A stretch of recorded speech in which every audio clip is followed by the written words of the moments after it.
Hello and welcome to a Friday night edition of the Managing Madrid Podcast. I'm your host, Kiyan Sobhani, joined by Matt Wiltse here tonight on a rare Friday night post-game podcast. And wow, Real Madrid really trying to grind it out in an ugly game.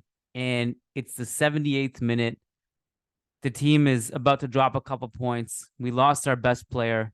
And Jude mother effing Bellingham comes good, scores another goal. His fourth in 3 games, the first player to score 4 goals in 3 games since Cristiano Ronaldo, that is in a Real Madrid jersey, in the 2009-2010 season.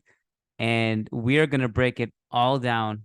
Again, a very grind-out game, and not a pretty one, but a W nonetheless. Matt Wiltse is here. Matt, how are you? Hey, Kiyan, doing well. Yeah, grind out victory, but we'll take it. 3 away wins in a row. That's how you start the season. I think we did the same thing last year because we had to do the same thing with the Bernabeu renovations. And so that's no easy feat, especially to start the season. There's always can be like a banana skin or a game that maybe you should have won and then you ultimately draw, like this one.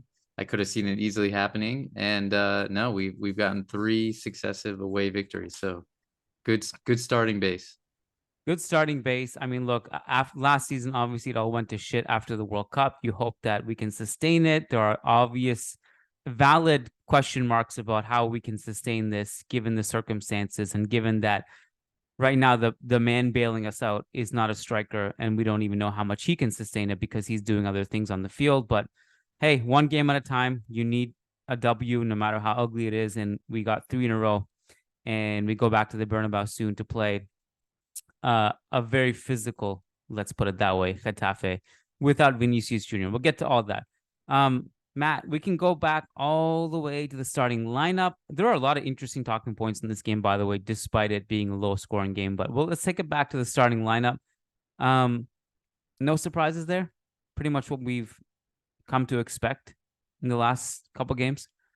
Yeah, I mean, Carlo has kind of sent a message with these first 3 games, and even you could argue the Clásico in Dallas, in that this has been his midfield, the 4 young guys, the diamond, and it's the 4 young guys. It's Kroos and Modric on the bench, not one of the 2, not both, but starting, but both on the bench. And I think that's a huge statement from Carlo Ancelotti, and he's sticking with it despite. I mean, it's gone well, and even today's game, obviously, he had to call on the 2 veterans, but I think it's something he clearly thought about prior to the season, something he decided in his head that, okay, this is the year at least where I'm going to start the season not playing the 2 greatest midfielders, arguably 2 of the greatest midfielders in club history. I think it's inarguable, probably. I mean, but regardless, I mean, the point still stands. I mean, we had a lot of questions about this in the offseason, and I wondered myself, like I was really questioning, like if they're in the squad, will Carlo just be tempted to play them, even if they don't necessarily merit it? And I would say that I also said in the summer, like you have to give Carlo the benefit of the doubt. One, it's possible Modric and Kroos just like are really good and they should be on the field anyway, and or we have to give benefit of the doubt to Carlo because he has played different styles of football with younger versions of Kroos and Modric and also just other midfielders in the squad. And Bellingham was an opportunity for him to do that and deviate away from some of the more conservative stuff we saw last season. So Carlo has stuck with it. And the only time he deviated from it so far in the very early 3 games, which could mean nothing again, it could all change. It's way too early to come up with definitive conclusions at this point. But Camavinga had a bit of a knock in the second game and Kroos started over him. But I think we can start from the beginning. Very eventful start to the game, Matt, where Celta had a goal disallowed. So right off the bat, welcome to La Liga, Kepa. I'm very curious to get your thoughts on that entire sequence. Specifically, like we'll talk about the penalty and whether it should have been a penalty or not. I mean, the goal, whether it should have been ruled out or not. But Kepa was really crucified for the decision to punch the corner away. And I'm just curious where you are on that. Like, should he have stood on his line? Should he have just not come out at all? Like, what was he doing wrong there specifically? I don't have so much of an issue with the decision to punch. I think where he punched it and how far he punched it, I think was more of an issue. He punched it centrally, and goalkeepers are always taught to punch it wide to the less dangerous areas.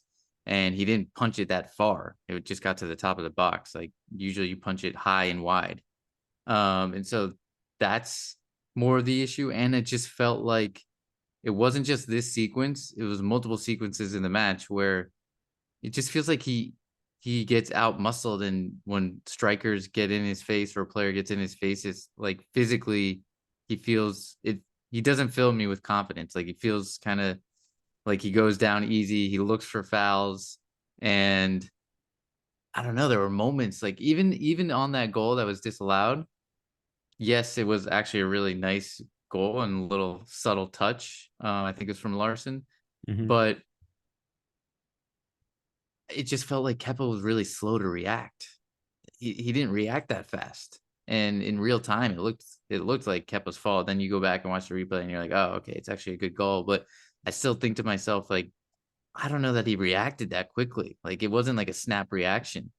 And that's where I don't know. I came into the game like I think I've been more like you. I've been more bullish about Kepa and think, hey, he won't like people are over exaggerating kind of his quality and stuff like that. But after today's game, I don't know. I came away a little bit more.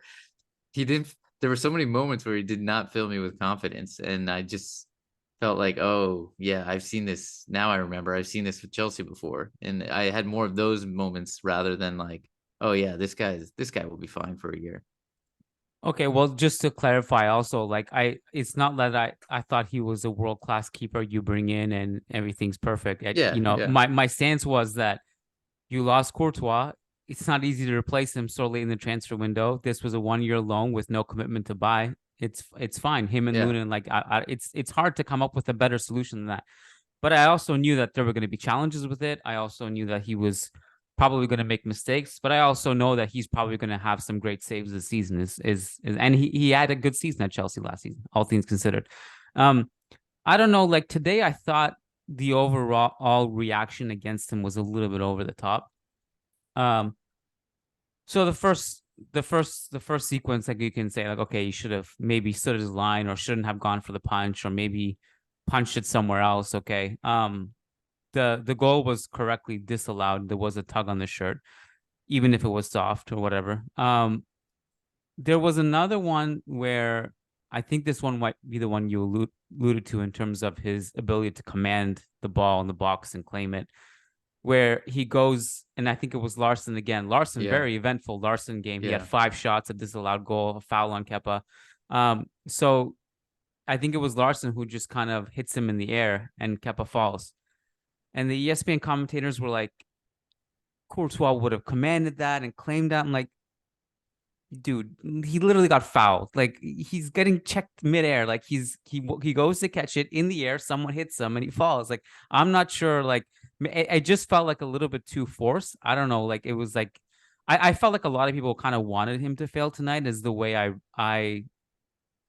felt that's what was happening. Um, it's also true. Like he also didn't have a good game. Mind you, I don't think he also had anything to do. Like I had to look back at yeah. the stats and be like, hold on, did Celta actually have like test him beyond that? Um, they had Larson had 5 shots. Celta had a high volume of chances in the box, but not great chances.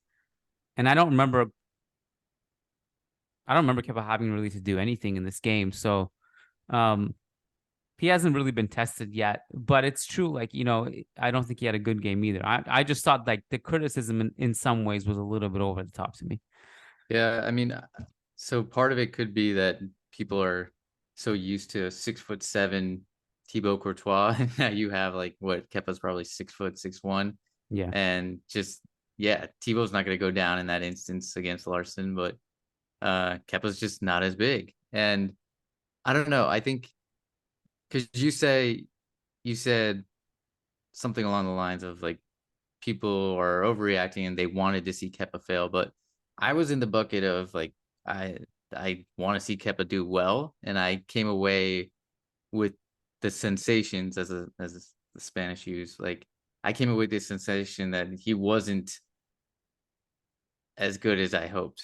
And like even little things where maybe people may not remember this, but it was when Kroos was on the field. It was late in the second half. The team were doing kind of some back passes, and one of the things I was really encouraged about Kepa, or what I was excited about with him, was his ability to play with the ball at his feet. But he made like a lofted pass centrally that Celta got a hold of. Kroos then is like playing center back, and we got away with it. But I was just like, why make that pass Yeah. and why loft it like that? And so I don't know. I didn't come away feeling great. I'll be honest. 3 of 10 long balls completed for him tonight. Yeah. And that's like I wasn't as high on his distribution as you were. I'm actually concerned about moments like that. I think there are. I'm actually concerned about those moments when we're being pressed and he has the ball and he has to make a quick decision. In some ways, those actually worry me a little bit more than his shot stopping. But yeah, he'll get tested more.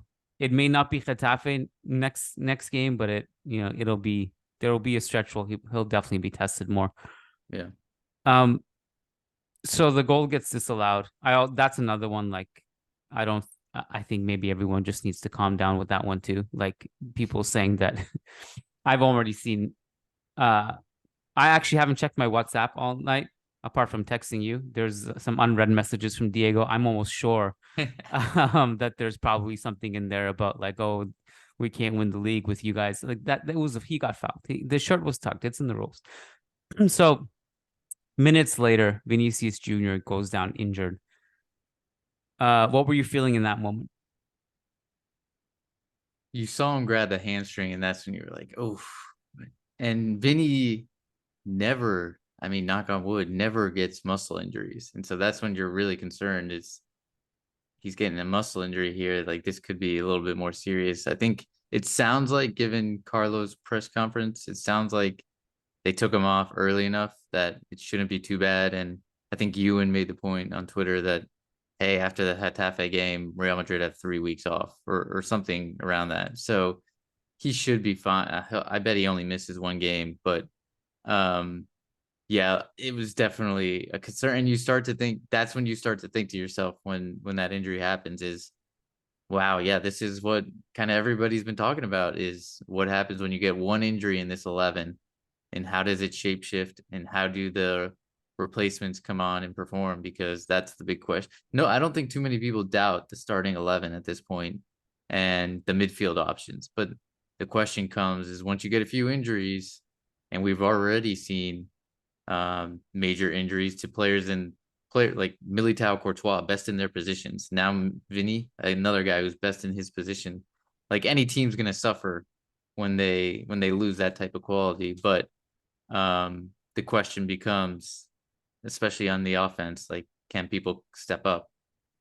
So I also think what's true about our squad, Matt, is that we don't really have a system where we will always do like for like subs. So we cater to our players' strengths. So if you look at when Vinicius got injured, what is the most like for like player on the bench? It's Brahim Diaz.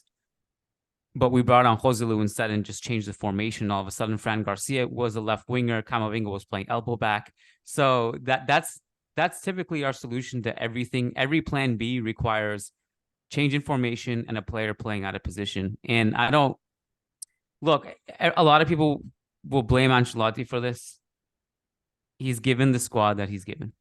He makes do. He defends the club's board publicly because that's what he has to do. I'm sure he would like to have more like for like options off the bench. He doesn't right now. He also has terrible luck with the injury of Arda Güler, which I think he was someone who was really high on in preseason, and he never got a chance to actually use him in a game yet. So that's the nature of the beast. I'm curious to know, like in that moment, would you have gone for Ibrahim Diaz? Because Ancelotti actually said after the game, quote, I thought about bringing on Brahim, but I wanted to maintain a balance to avoid surprises. This squad is showing that it is the complete squad. Blah, blah, blah. Okay, yeah. So the point is he thought about bringing on Brahim, wanted to maintain balance. What did you think? Were you thinking it was going to be Brahim? I was thinking it was going to be Joselu just because of Carlo's preferences, what we've seen up to this point. But what I didn't expect was for us to maintain. Yes, we, like you said, we did shapeshift a little bit, but we still maintained. 4-4-2. Yeah. And so I thought we would shift to a 4-3-3 and maybe see Rodrygo on the left, Fede or Bellingham on the right, or 4-2-3-1 with Camavinga and Tchouameni as the pivots, Bellingham in front, up in front of them, and then Fede on the right, Rodrygo on the left. Like I thought we would shift that way, and it didn't happen. And I still and I think Carlo got it right. I'll be honest, because I like the fluidity of the diamond, and I just think it benefits so many players. And I think Rodrygo, especially, yes, he missed the penalty, but I thought he had a really solid game and created so much, both from the right, from the left, from the middle. And he gets a lot of freedom in this formation. But I thought once Joselu came in, he got even more freedom, and he was kind of everywhere. And we know how much he likes to cut in from the left, and he had more opportunity to do that once Joselu came in. And I think it worked for the most part. We created chances.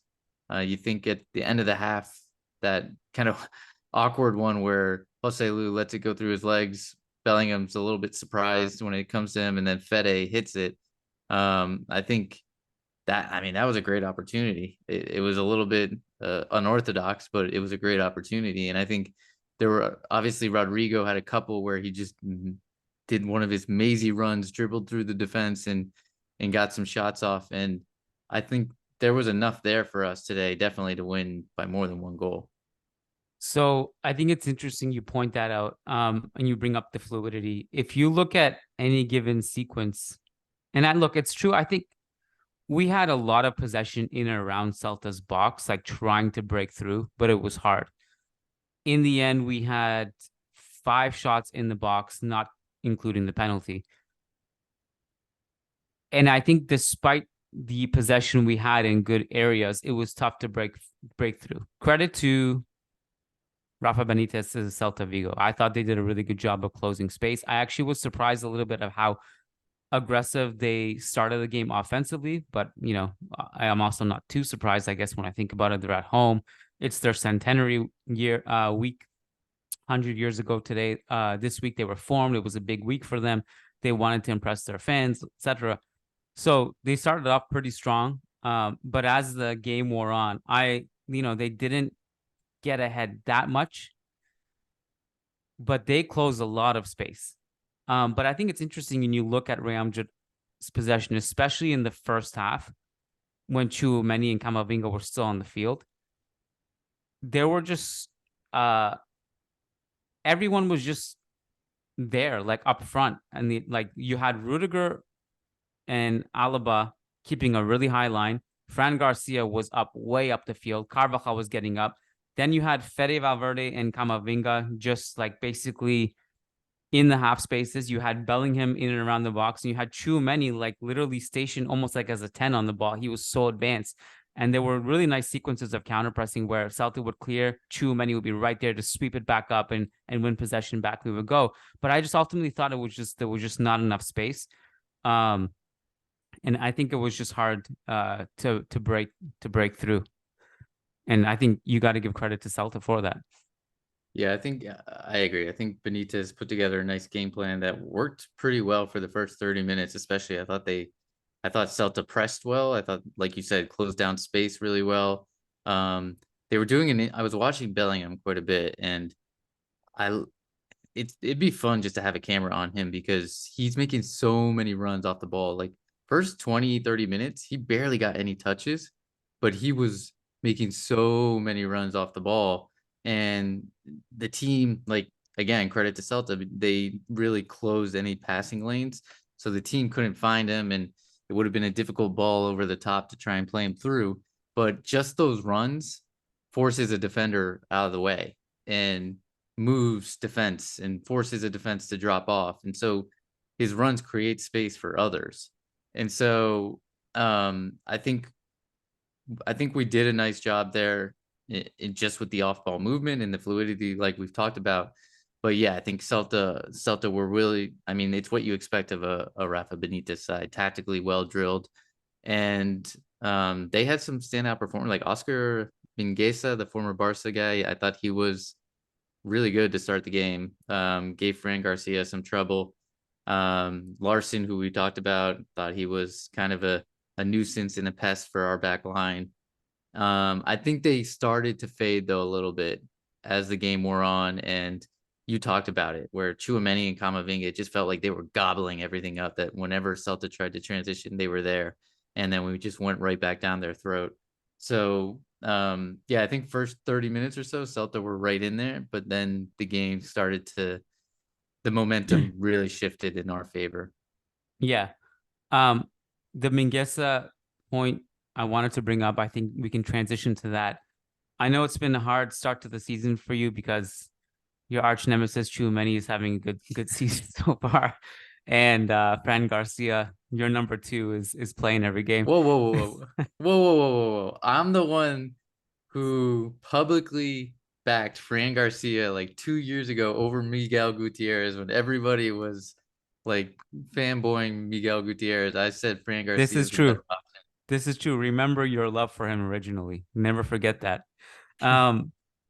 So the reason I bring this up is because I had actually made a tweet a couple of days ago pointing out that I think a lot of people, when they discuss Mendy versus Fran Garcia, but like who should start, they kind of label it, pin it as offense versus defense.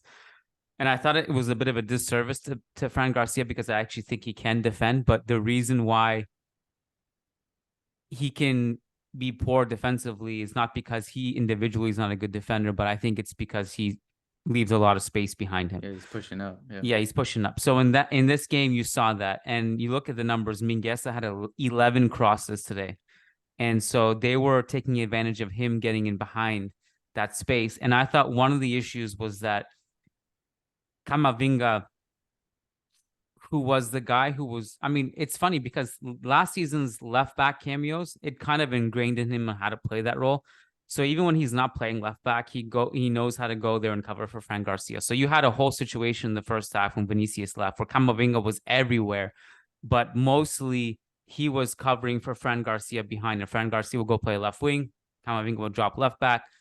But also it wasn't like clearly defined. So like Camavinga would also be in the middle of the field or like in the box, and sometimes there was no one covering for Fran Garcia. And I think that's part of the reason why it was a little bit problematic in transition at times. There was a lot of space in behind. Sometimes Camavinga was tracking, sometimes he wasn't. And I thought that put a lot of pressure on Tchouameni's shoulders, because not only was he asked to cover a lot of ground, but he was also himself asked to be the primary source of distribution. And he had, I think, 98.4% passing accuracy in this game. And I thought he actually had a real case to continue playing the entire game, but we'll get to that later. Well, I did want to ask you, over this 3-game sample size, one of the questions we've been asked in the past is like, without Kroos and Modric, who handles the buildup and how does that look? How have you felt about our buildup with this midfield 4 and the structure, and what's been kind of your takeaways so far? Yeah, I liked it. I've liked it. I think somebody asked us this in the Dallas podcast where they asked like, if Kroos isn't there, who's going to be basically the Kroos? And I think we both agreed, I think, that there is no other Kroos until we die, probably. But you know, we have capable ball handlers and capable distributors, and Tchouameni is going to have to take that, I think, on his shoulders, and I think he's done that well. What I do think is that you lose a bit of the long range passing that Alaba and Rudiger can bring from the back, but you also gain the ability to drive forward. You remember that Yeah. that sequence where Tchouameni carries the ball through traffic and then does the Rabona? Yeah. Like you gain more sequences like that. I think like the Fede drive forward. Yeah. Um, so I think it's just a different kind of ball progression. I agree. I agree. And I think even Tchouameni did a great job with it. I thought even Camavinga and Valverde did a great job with it. I thought kind of under the radar. I don't know. I didn't see that much on this, but I thought Fede Valverde was phenomenal tonight. Like I thought he Hmm. was really, really good. Um, he was kind of all over the place. He played on the right side. He played on the left side. He had a couple really good drives into midfield and combinations into the box with other players. Um, he had some nice, like even splitting through ball passes, one with the outside of his foot in the second half. Um, and so, yeah, I think it's a testament to him that Carlo wanted to keep him on. Obviously, he had different midfielders he could choose from when the Kroos and Modric sub came around, and he opted to keep Valverde on the pitch. And I think that's a testament to how well he was playing. And he brings so much to the field, and he's so versatile that I think he he becomes a guy that Carlo just trusts implicitly and wants him in the lineup no matter what. The only thing He's like about the Di Maria of this team. it's a good parallel, different kind of player, but kind of the same. The only thing that I didn't like about Fede in this game was his long range passing was pretty bad. Every time he would try a switch or like a long range pass, it was just terribly hit and usually overhit. But he worked hard, and like I think people will forget about this game because I think people will associate this game with a bad performance in many ways. Um, but I this is one of those classic away games. Balaidos is not an easy place to play, and it's against a very, very defensively compact side that has very little space that they give away. And so it's going to just be harder for everyone. Even like if we're being really honest with Bellingham, like I would have liked to have more touches on the ball for him. You Yeah. mentioned the stuff he did off the ball, but like he didn't really have a great game outside the goal, which it's not a knock on him. It's just like it's great that he can have that moment. Um, one of the greatest signs of one of the best signs of greatness to me is like you can have like a game where you're not doing anything and then pop up and score. So many great players in the past have been like that. So it's just that it was I think Well, it was a very difficult game for everyone. yeah, and I think another credit to Celta, and I think this is definitely direction from Benitez, was they had two players cover shadowing Bellingham. So two players were basically blocking off the passing lane to Bellingham and kind of hovering right above him so that he couldn't get any passes. So I think they clearly targeted and tried to limit his influence and his on-ball impact. And I think playing in the number 10 role is it's it's fun for any player, but it's also you have to be very disciplined and you have to be okay with having limited touches because you're sitting higher, so you have to trust your team to get the ball to you. And you're sitting in these little pockets of space where if the pass isn't played right on, then you have to recycle your run and go somewhere else because then it's covered. So it's especially in today's day and age, it's a difficult position to play. Um, and when there's not many transition opportunities like there were tonight, there weren't many moments where Bellingham could take the ball and go run at a retreating defense. Um, it makes it all that much harder where you just kind of have to be patient and be able to be okay with not having that many touches. And for really good players, that's hard to do. I think it's really hard to like not want to always be on the ball and be really impactful. I think that's something that Messi does incredibly well is that he's totally fine with just walking around waiting and waiting and waiting until he gets the ball and then he makes his impact. He's not kind of that was the big criticism. I remember Xavi or maybe it was some other coach criticizing Ricky what was his last name? Ricky Puig, Hooch. who yeah, who he would always he would go wherever the ball would go because he always wanted to be on the ball. And that's not the best way to play the game. And like when you're kind of younger and indisciplined, like that's the way you see it. And you always want to get it on the ball to be impactful, but it actually, you can make more of an impact just by holding your position or just by being a little bit more disciplined and being patient. Think about also like how much that opens up for your team if you have a player that has that much gravity and pull on the defense where they Yeah. have to have two players like monitoring where he is. Think about all the other space that can open up for other players. I mean, obviously Vinicius was not on the field today. And you know, we may be one striker away, but if you have like three players like that in the squad, and I mean Rodrygo himself is an absolute genius of a dribbler, brilliant in tight spaces. When you have multiple players like this where the defenses have to shift their attention to, I think it's really hard to defend, especially if you have such a fluid team who understands the concept of opening space and dragging players away. It's again, I don't know if we necessarily saw that tonight, because tonight, you know, it was a difficult game, but just a general point. Yeah. And I saw a graphic come out about last season's best dribblers, and it was like the top 10 dribblers in the world. And Vinicius, Rodrygo, and Bellingham were all on that list. So think about that for a second. Like our offensive, yes, we don't have a striker, but our offensive three, the people we have in the final third, are three of the best players in the world at breaking down a player off the dribble and just creating their own space.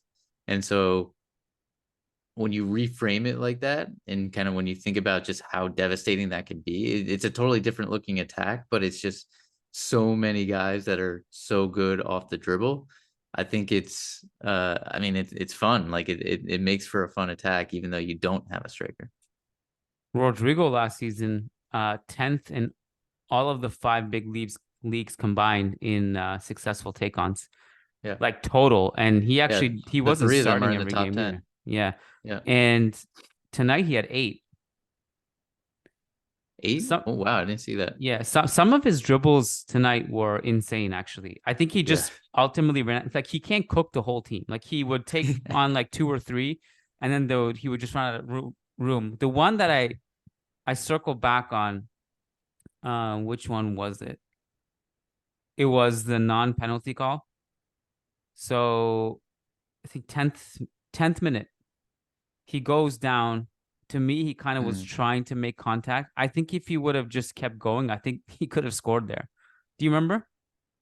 Well, even that other one where, did I lose you? Oh, sorry. No, I'm here. That other one where he dribbled like 2 or 3 guys inside the box and then cut it last minute. The guy goes sliding past him and he's gonna shoot it with his left foot, and last minute slide tackle to block it from a Celta defender. Like that one was guaranteed goal if he got the shot off. And it comes up from him dribbling 3 guys in kind of the right half space. So yeah, I think we need him to have kind of a stellar year, and I think he started the season really well. Yes, he's only got the 1 goal right now, but I think he started the season on the right footing. So most people feel that his best position is on the left wing. I wonder. I think he prefers to have more. He said he likes the number 10 the most. Yeah, he likes to be in the middle. Like you would think if there's any time for him to go to the left, it's when Vinicius leaves the field, but he didn't. I mean, I'm sure that was also by design by the coach, but he seems to enjoy like the fluidity of being unpredictable with his runs and kind of roaming around a little bit. Yeah. And he had dribbles on the right, on the left, in the middle. I did want to ask you this though. Could you imagine this game if it was like Furlan Mendy playing left back? Because we honestly needed some kind of presence attacking wise on the left, and Fran Garcia was providing that. Yeah, and it just, even when Fran doesn't get the ball, he's a threat because of how, like, people know how fast he is. Yeah. So you have to be cognizant of that as a defender and just kind of make sure you give yourself enough space. Otherwise, he'll burn you, or you can't just So you don't have that same type of threat with Mendy. And it just feels a little bit more clunky with Mendy playing. If he were to be occupying that position in that space in today's type of game, basically being a left winger. So yeah, I agree with you. Okay. So was there anything else from the first half that we didn't really touch on?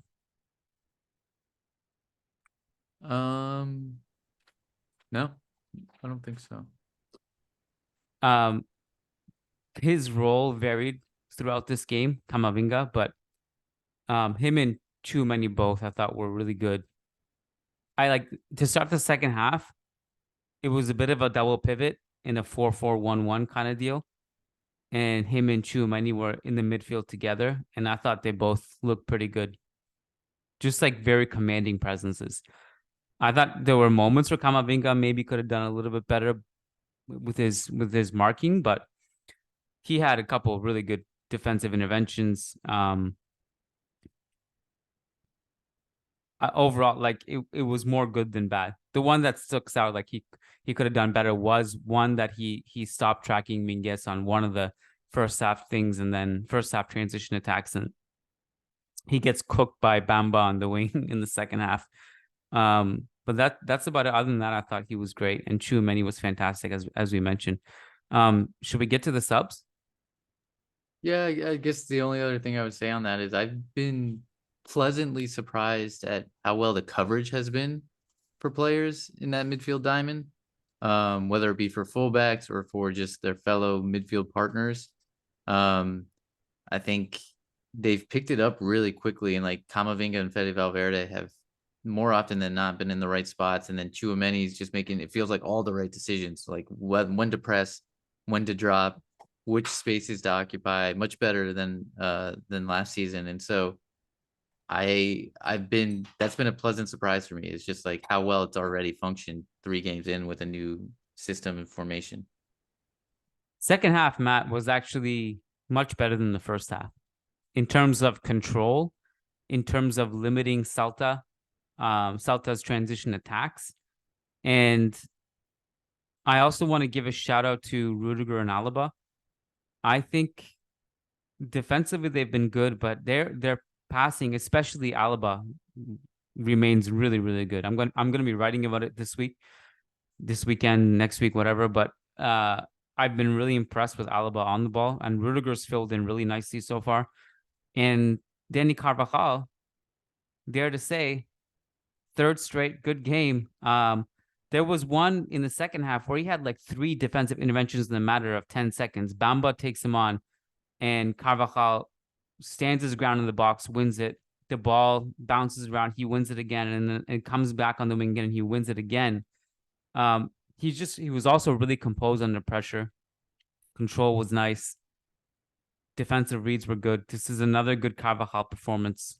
Again, the back line has remained sturdy. The only one who kind of is often not there right now is Fran Garcia, who's playing as an attack basically. But those 3 have really stood their ground, I thought. Yeah, Carvajal even beat somebody for pace tonight, which was a nice thing to see. Yeah, it's 3 games, obviously, as you've mentioned multiple times. It's only and Ewan's mentioned multiple times, it's only 1 game per week. So we'll see if this can be sustained. But no, it's really encouraging. And yeah, I agree with you. Like Alaba and Rudiger put in a shift. Did Celta even have a shot in the second half? Like I can't even think of one opportunity that they put together. Not a single dangerous opportunity. So that's what I meant. That's what I meant when I said earlier that the momentum really started to shift, and we just even before Tchouameni and Camavinga came out, they were eating everything up that spit out. Like we would attack, and then the ball would kind of spit out outside of Celta's box, and they would eat it up. They would get there, recoup, and just spread the ball wide again. So, yeah, I think we looked really good. So I'm just sharing my screen for those of you guys on YouTube here. I just wanted to show this because I like checking this after the game. It's a SofaScore attacking momentum. And you can, so Celta's the green line. You can see that the first half was, they had a lot more. Second half, they basically flatlined here. And if you go look at the expected goals, 1.6, obviously that like almost half of that is Rodrygo's penalty. And so again, you can kind of see we did not create many great chances despite a lot of our What's possession. the big circle for Celta over there? This is Mingueza, 31st minute. This is the cross comes over and Mingueza gets to the far post. This is the one I said earlier where Camavinga didn't do a great job of tracking him. And Fran Garcia was marking a player in here. Alaba was shifted here. Rudiger was going out wide. But yeah, they had like a decent volume of chances in the box, but not great chances. Nothing dangerous, so yeah. Yeah, nothing dangerous. Yeah. So the Kroos and Modric subs. What did you see a big difference when they came in for Tchouameni and Camavinga? I don't know that I would say a big difference because I don't think Tchouameni or Camavinga played poorly. I actually thought they were both pretty good, Tchouameni especially. I just think it brought exactly what we expected. It brought a little bit more control, a little bit more composure. It just felt like at that point in the game, the momentum was all on our side, and it felt like it was coming anyways. And then you insert these two guys in there, and they just add a little bit more precision on the ball, a little bit more comfort and control, and it just kind of continued to push us in the right direction. But I don't know that it was like a major uplift or kind of revolutionary substitution or anything like that. Yeah, I thought it was part of the course. I mean, I was worried we'd lose some defensive coverage with Kroos and Modric coming in. But I think we controlled the game regardless, and it was fine. We saw it out, so that was fine. Yeah, I mean, a lot of the things in the second half, I think, were just kind of true in the first half as well. But we just were better at it. Like we had good counter pressing sequences again. Like if you even think about the corner that led to Bellingham's goal, like that was on the back of waves of good counter pressing where we kept winning the ball in front of Celta's box. We kept on pressing. We kept on trying to knock on the door. And actually, like, it's funny. I mean, Tchouameni was off the field at that point, but our aerial threats when Joselu is on the field is actually pretty decent on set pieces. Because Tchouameni is actually really good on set pieces, Rudiger. like getting Rudiger. Then I mean Militao's obviously gone, but Joselu, Tchouameni, Rudiger, like it's solid. I have a couple like crazy stats I can throw at you, but I want to see if there's anything else in this game you wanted to break down. Well, just on the Rodrygo penalty, I think it was Jude that played him the through ball, right? I think it was Jude who got the ball, picked it up and turned again to the point you made. Not many touches, but when he does get it, he's so impactful and he's so decisive. And so he picked it up in that dangerous number 10 spot, was able to turn and threaded the ball through. I thought Rodrygo did really well to beat his man and then take that extra touch to get it by the goalkeeper and draw the foul. I wanted him to take the penalty kick. I thought he earned it with that play.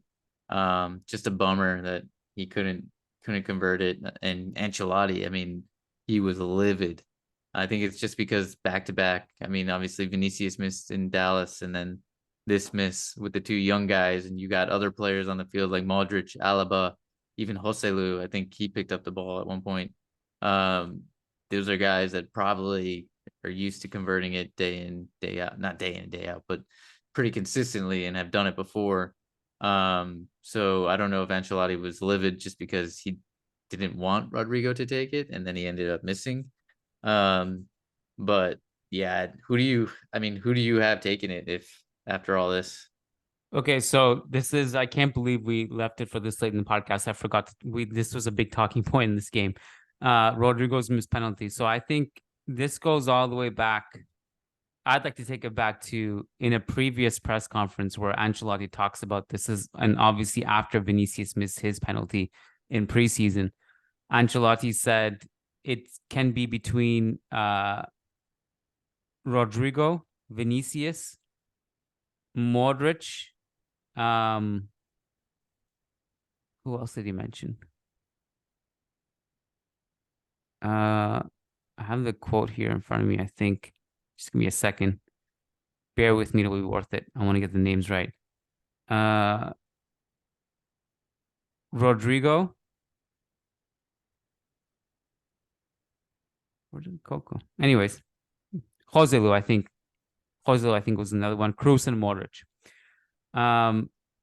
Like he mentioned, like all these guys, like and he said it'll depend game to game. So I don't think there was a decision before the game. Okay, guys, excuse my clumsiness. I have the full quote in front of me here now. Okay. All right. So he said they're all trying and training, taking penalties. Vinicius, Rodrygo, Valverde, and Modric are the ones who are used to it. And in each game, we'll choose what we think is best. So I don't think there was an idea or like a confirmed hierarchy heading into this game on who's supposed to take it. I wasn't sure who was going to take it. My initial thought was like, okay, Rodrygo won the penalty. Rodrygo took some last year. It'll be him. But then I saw Joselu standing over, and I was like, oh, well, looks like Joselu's taking it. But then Rodrygo ended up taking it. Rodrygo missed it. Scene cuts to Ancelotti furious. Ancelotti said after the game, the reason he was angry is because he actually wanted Modric to take it. He said that he told Alaba to tell Modric to take it, but apparently the message didn't get there in time. So don't ask me how long it takes to get a message there.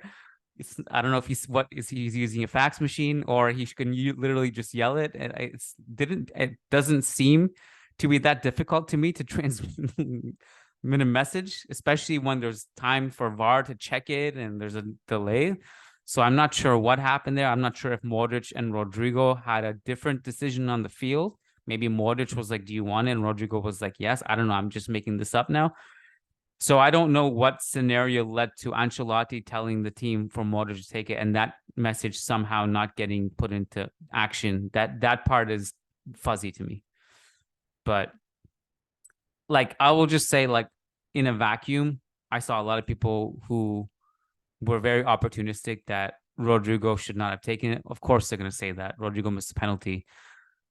There's all kinds of opportunistic takes that come out in this scenario. If another player misses it, they would have said the same thing about him, and etc. I also think it's totally fair to think Modric should be the one taking the penalty because of his experience. Same with Kroos. Kroos would probably be my number one, to be quite honest. But I also kind of got the fact that, well, they just kind of entered the field. They weren't maybe warmed up that well. Maybe we've seen it go badly in the past when a player comes on just to take a penalty. Maybe that went into it. But again, it turns out it was just that Modric was supposed to take it, and somehow that message didn't get passed on, which is confusing to me. Yeah, and I mean, going back to the expected goals in this one, I mean, that was a goal for Rodrygo if he wasn't taken down. So I think it's totally valid to count the full penalty value in our expected goals for this one. Yeah. So I don't know what happens next. To me, though, I would trust Kroos, Modric the most if they're on the field. Alaba's another great shout. Yeah.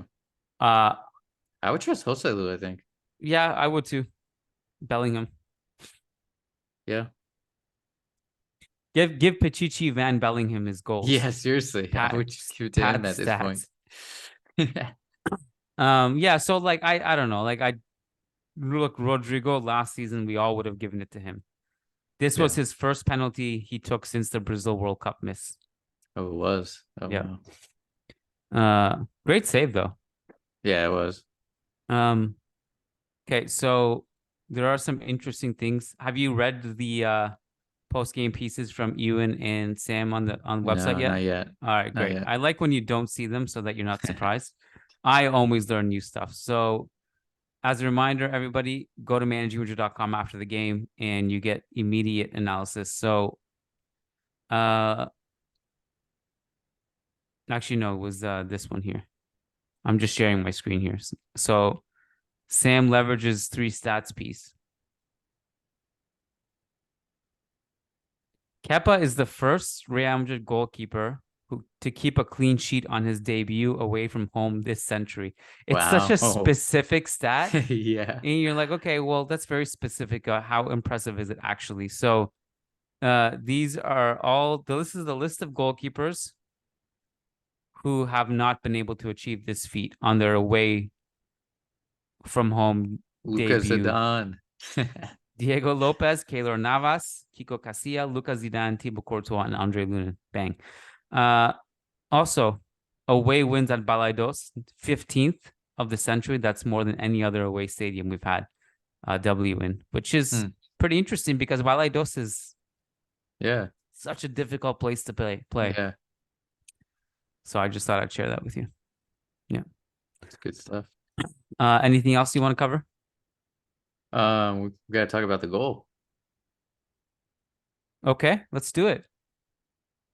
I think Joselu deserves credit. We haven't talked about him at all, and I think he deserves credit here because he's the one that basically flicks the ball on, connects with the Kroos corner, flicks the ball on, and then Bellingham, just unbelievable, like just pure will, determination, like all those intangibles. Like he just wanted it more, got in front of his mark, and diving header, great goal. And I just started laughing when it went in. I was like, Jude Bellingham, this guy is what a start to the season.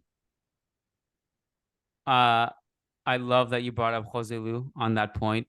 That cross comes in right before the corner, and he does so well to get. I mean, this is why he's one of the best aerial threats in the entire league.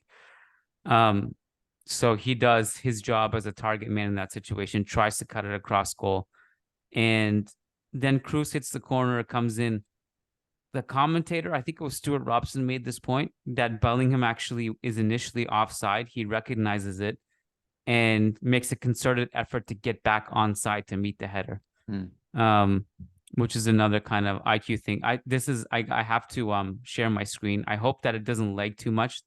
Did you see the celebration where Alaba's punching Bellingham? Yeah. Oh shoot, I can't post this on YouTube because of copyright. But anyways, Alaba needs to relax. So yeah, I'm just gonna do a quick scan of my notes. I think we talked about everybody. Yeah, we did. No Brahim cameo today. Surprise. Yeah, a little disappointing, but I don't know. I think it's going to be tough going for him. He's going to have to take those spare 10 minutes here and there and make magic out of it like he did last game. And that's the only way he's going to. And with one game a week right now, it's going to be hard. But as the volume of games increases, I think we'll see more of him. I'd be shocked if we don't see a lot of him against Getafe because of Vinicius not being there. And I mean, I'm not sure. I'm not saying he'll start, but I think he'll come off the bench at least in that game. Yeah. The thing with Brahim is that I feel like, that sequence that everyone went crazy for in the Almeria game where he dribbles past one guy, puts the ball on the other side of the other guy, so beats 2 players, and then does like a half.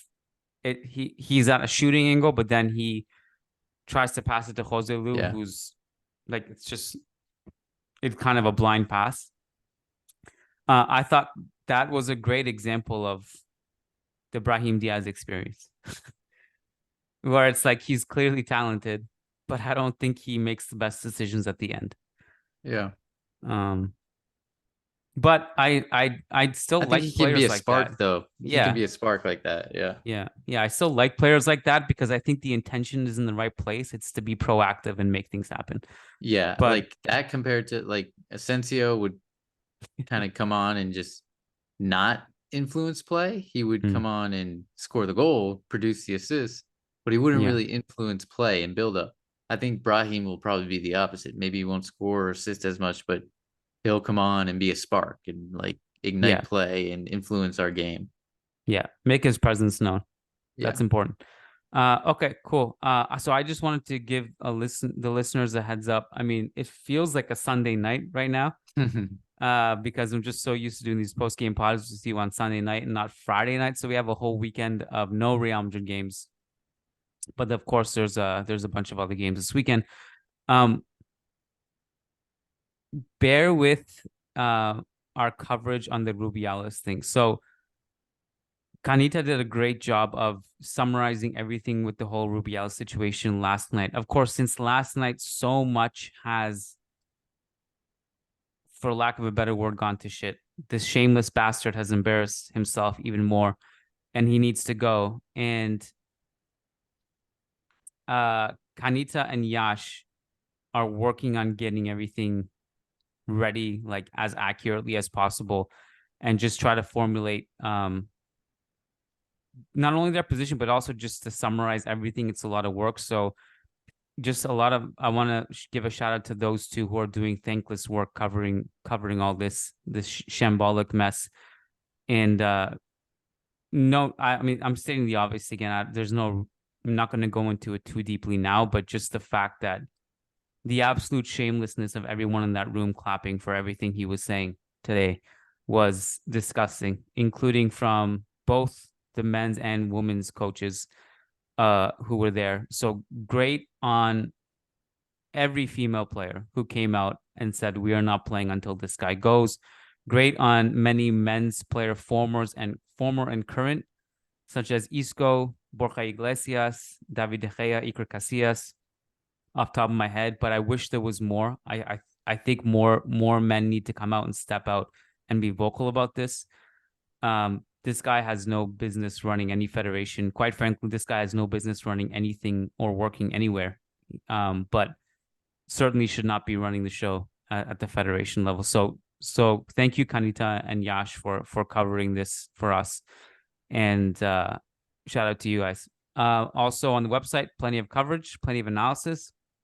Matt, do you have anything to plug? Any big picture segments coming up? Probably not this week since we did the post game tonight, but player ratings will be out shortly for today's game. Cool.